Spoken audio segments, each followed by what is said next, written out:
Hi, welcome to the History Archives. My name is Talha.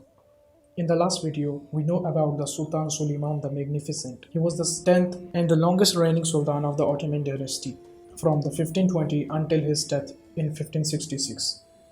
Today we will get to know about the Abdulhamid II, that how he stabilized the Ottoman Empire with his intelligence and politics. Sultan Abdulhamid II is considered one of the most important and famous Sultan of the Ottoman Empire, as he took over the rule of the state during the difficult period and faced many crises during his era.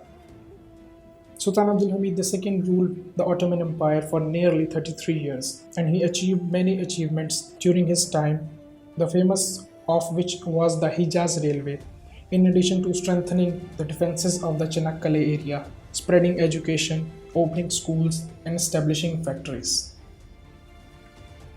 The reign of Sultan Abdul Hamid began on the 31st August 1876, succeeding his brother Sultan Murad V. The Sultan took power after his brother Murad V suffered a mental breakdown following the coup against his uncle Sultan Abdul Aziz, who died.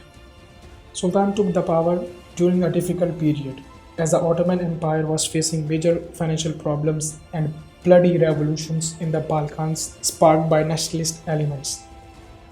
Since first day of his reign, the Sultan faced difficult situations, the most important of which was spread of separatist ideas and financial crisis. Sultan Abdul Hamid II did not possess real powers in the first 2 years of his reign, as Mithat Pasha, known for his pro-Western affiliation, had the final say in the all-important matters after announcing the first Mashrutiyat, his first constitution. The Ottoman Empire declared bankruptcy only a year before Sultan took power.